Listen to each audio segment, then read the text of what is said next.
In your book, you say that the KALASK race seeded crocodiles. Did you also seed what we call the American alligators? Like, in other words, the ones that we have, like in my state, Louisiana or Florida?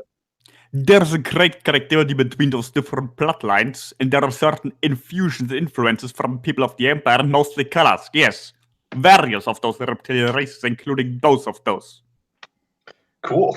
Our looks, to a certain degree, are similar to the alligator.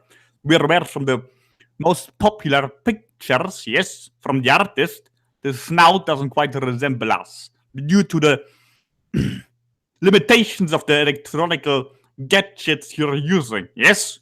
It's close enough, but the idea is we are looking a little bit more from the snout-wise as the alligator. There's also a side view from an artistic depiction, yes, that from the side looks more accurately, while the front looks more accurately from the artist that's perhaps more well-known, yes? Yeah, the person, yes?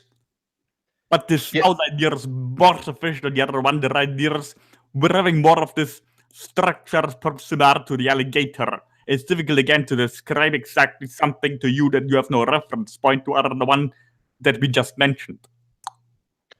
Yeah, that's exactly. Yes, you see us, you would think of an alligator, very likely.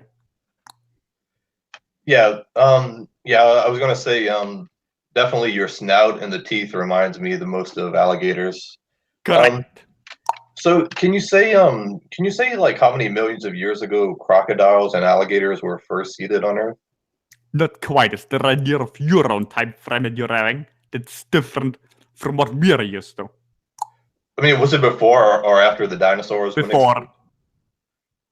So a big question then is, why did they survive the extinction event, but the dinosaurs didn't? They did. The dinosaurs, also many of those races you have. Remember, you, as a species, a hairless monkey species, came up with the term dinosaur. For us, they're all reptiles. Of course, we classify them.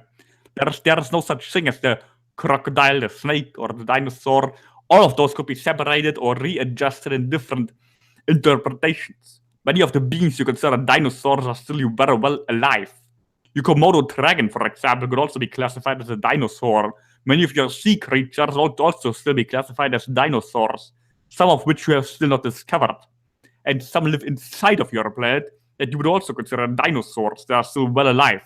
It's not like the exactly prehistoric world, yes, like it existed millions of years ago, exists in the hollow earth inside your planet. That's a misinterpretation. There are cave systems and many beings inside of there are still strongly resembling what you consider dinosaurs on the surface. Some of them have also evolved to a great degree and are much more intelligent now, just as we are a more intelligent version, so to speak, of the crocodiles or certain raptors that have much of our own genetics. More than others.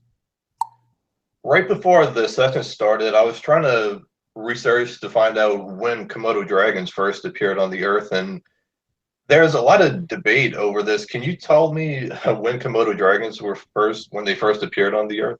From our perspective, after the crocodiles or alligators, again, the frequency adjustments in genetics is different from your interpretation, from your own scientific mind. The vessel also doesn't have the data sufficiently adjusted for us to use the terms correctly.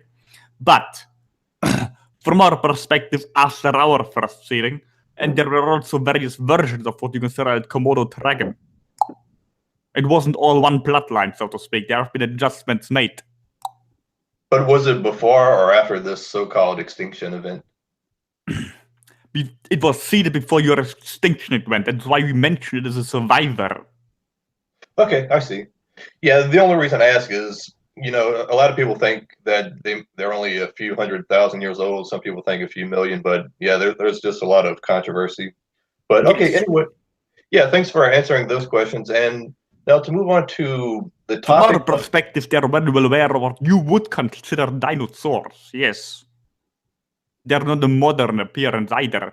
They were just different versions of them, some of which you can consider extinct on the surface of your planet, but the genetic lineage is still intact with the ones that are still alive, particularly your Oceanian region, yes? Right, okay.